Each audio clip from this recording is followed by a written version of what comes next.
Kamera roll action. Sudah sending lebih dari 2 tahun namun tidak dapat SLC. Ada juga SLC-nya dibatalkan tapi disuruh prelim. Dan ada juga teman-teman dibatalkan dan saya sudah ikut prelim, apakah harus prelim lagi. Nah, ini banyak sekali ya, banyak sekali pertanyaan-pertanyaan yang ditanyakan dari teman-teman. Namun ini sedikit informasi dari teman-teman, hal-hal yang harus diketahui terkait SLC ataupun surat kontrak kerja standar laborat kontrak ya. Ini harus banyak diketahui. Sebenarnya BP2MI sendiri sudah memberikan informasi. Kalau teman-teman cerdas ya, mohon maaf ya, kalau teman-teman rajin untuk melihat informasi-informasi di websitenya BP2MI, itu teman-teman bisa melihat berbagai informasi terkait SLC. Nah, baik teman-teman, kali ini saya akan memberikan informasi terkait SLC dibatalkan.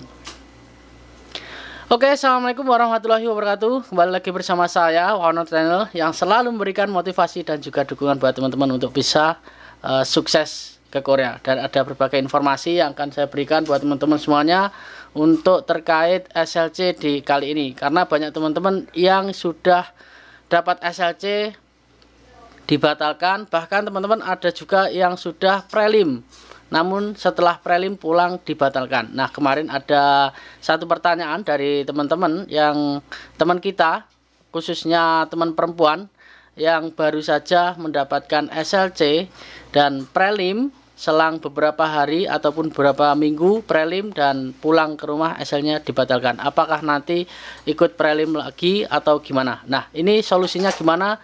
Nah, ini ada hal-hal yang harus diketahui buat teman-teman. Yang pertama, SLC itu tidak ada biaya penerbitan SLC. Tidak benar jika ada pihak di Indonesia yang mengatakan bisa mengurus SLC bagi CPMI Korea. Jadi tidak ada orang di Indonesia yang bisa mengurus SLC langsung dari Indonesia. Nah, ini ya perlu diketahui buat teman-teman yang kemarin ditawarkan tentang SLC.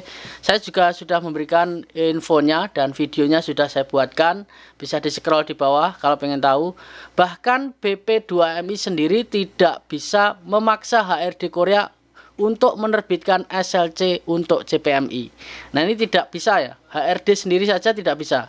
Nah, terus selanjutnya SLC diterbitkan oleh HRD Korea berdasarkan permintaan dari user dan juga pengguna di Korea, ataupun pengguna ya, ataupun yang bisa dikatakan kalau biasanya teman-teman itu sajang ya, sajang bos ya, bos gitu ya, bos Korea ataupun user yang sering dikatakan oleh Ibu Sony ya, user ya, pengguna. Selanjutnya, penerbitan SLC di Korea tidak melihat urutan data sending ataupun siapa yang disending duluan. Nah, ini meskipun teman-teman sending terlebih dahulu, ini tidak dipastikan untuk mendapatkan SLC lebih dulu. Dan teman-teman juga yang SLC-nya itu sendingnya kemarin ataupun lambat, itu juga bisa dipastikan untuk mendapatkan SLC lebih dulu. Bisa jadi data sending yang belakangan dapat langsung terpilih oleh pengguna di Korea. Nah, benar kan? Bisa jadi yang terlambat ataupun belakang atau sendingnya belakangan itu bisa mendapatkan SLC, tergantung rezeki. Nah, kita kembali ke nasib kalau yang poin nomor 3 ini ya. Selanjutnya poin keempat, pembatalan SLC bisa terjadi kapanpun dan HRD Korea tidak pernah memberitahukan alasan pasti pembatalan SLC. Ini sudah kita lihat di poin 4 ini, pembatalan SLC. Jadi buat teman-teman yang dibatalkan meskipun teman-teman sudah prelim, tidak bisa tidak pernah tahu alasannya ya. HRD Korea tidak pernah memberitahukan alasan pasti pembatalan SLC. Nah, ini bisa jadi kalau di kira-kira diprediksi itu bisa dari sajangnya ataupun dari pabriknya bangkrut atau seperti itu, dan pabriknya sepi, seperti itu bisa jadi ya. Jadi buat teman-teman, ini untuk pembatalan SLC bisa dimengerti, bukan BP2MI dan juga bukan HRD Korea. Ya, HRD Korea juga tidak tahu untuk pembatalan ini. Tahu, HRD Korea tahu tapi tidak diberikan alasannya, teman-teman. Selanjutnya yang nomor 5, ketika CPMI yang sudah dapat SLC dibatalkan SLC-nya, CPMI bisa mendapatkan SLC baru bila ada pengguna lain yang memilih CPMI tersebut. Nah, jika sudah dibatalkan ataupun teman-teman biasanya mediasi seperti itu ya, mendapatkan SLC mediasi disodorkan dan tidak dapat, bahkan teman-teman yang sudah mendapat SLC jika dibatalkan itu bisa mendapatkan SLC lagi. Untuk waktunya cepat atau lambat itu tergantung user juga, pengguna. Kalau ada pengguna minat dengan biodatamu ataupun lamaranmu ya di roster ya, masuk roster lagi tentunya, dan minat kepada Anda itu bisa diambil langsung. Selanjutnya yang nomor 6, mendapatkan SLC bukan kepastian CPMI berangkat ke Korea. Nah, di sini yang perih teman-teman. Sudah dapat SLC dan juga bukan kepastian CPMI berangkat ke Korea. Padahal kita sudah lulus ujian saja, ada informasi lulus ujian belum berarti berangkat ke Korea, itu perihnya minta ampun. Apalagi ini SLC sudah terbit, kepastian bukan kepastian CPMI berangkat ke Korea. Ini perih sekali teman-teman. Selanjutnya, ketika CPMI mendapat SLC, ini poin yang ke-7 ya, ini didengarkan. Ketika CPMI mendapat SLC, lalu SLC-nya dibatalkan, tidak dijamin ataupun tidak ada jaminan bisa mendapatkan SLC baru. Nah, ini ya, CPMI sudah mendapat SLC, lalu SLC dibatalkan, tidak dijamin mendapatkan SLC baru. Nah, ini perlu diketahui teman-teman ya, buat teman-teman yang masih pemula. Tentunya kalau yang sudah senior, saya rasa semuanya sudah tahu tentang hal ini. Maka dari itu saya bilangnya pemula ya. Untuk pemula yang belum tahu, SLC dibatalkan belum tentu mendapatkan SLC lagi. Bisa jadi CPMI tidak akan mendapatkan SLC kembali. Nah, itu bisa jadi. Namun saya tidak menakut-nakuti. Namun ini ada informasinya seperti itu, jadi kita harus lebih tahu. Jika teman-teman tidak mendapatkan SLC lagi, doanya yang lebih kenceng supaya teman-teman mendapatkan SLC sebelum rosternya habis ya. Itu hanya Jarul Rangit yang bisa menolong kita. Selain itu nggak tahu saya. Selanjutnya ada hal-hal yang sering ditanyakan oleh CPMI seputar SLC. Baik, langsung kita kasih tahu, saya sudah sending lebih dari 2 tahun namun tidak dapat SLC. Apakah solusinya? Bagaimanakah solusinya? Sudah sending bukan jaminan bisa dapat SLC teman-teman.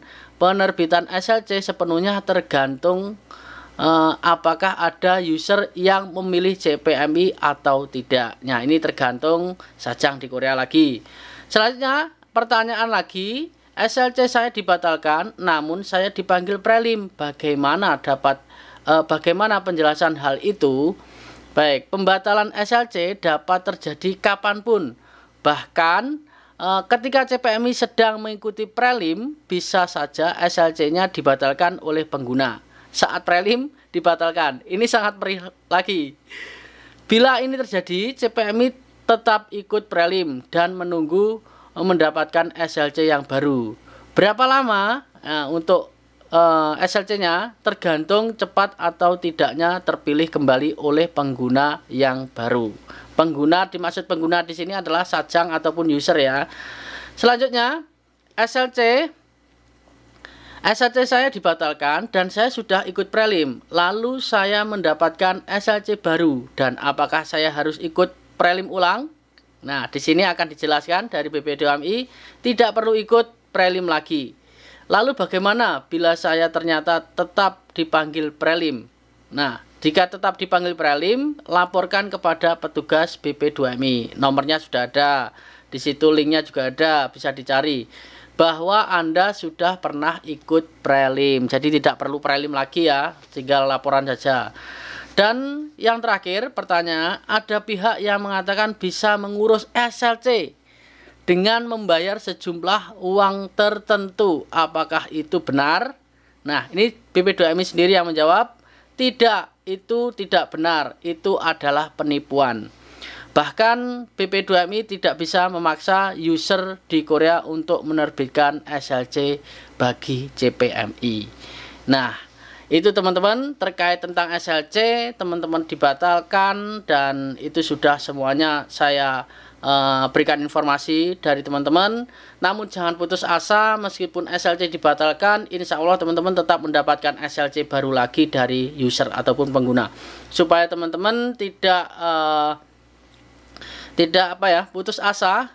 Perbanyak doa saja dan hidup seperti biasa, bekerja dan hidup sehari-hari. Namun jangan pernah lepas dari akun IPS-nya, tetap dilihat setiap hari informasi-informasi dari BP2MI. Bagi teman-teman yang dibatalkan ya, ini yang sudah naik kolom 8, kolom 7, kolom 7, kolom 8, kolom 9, selamat buat teman-teman. Sebentar lagi kalian, saya doakan cepat terbang sampai di Korea. Dan perlu diketahui, jaga kesehatan, karena sampai di Korea lagi teman-teman tetap di MCU ulang, supaya tetap sehat. Teman-teman jaga kesehatan, olahraganya yang cukup, supaya sampai di Korea tidak terdeteksi penyakitnya jika mempunyai riwayat penyakit yang dilarang oleh BP2MI. Nah, mungkin itu saja yang bisa saya sampaikan. Semoga bermanfaat. Dan tetap semangat, kegagalan adalah kunci dari keberhasilan. Salam sehat selalu. Wassalamualaikum warahmatullahi wabarakatuh. Annyeonghaseyo.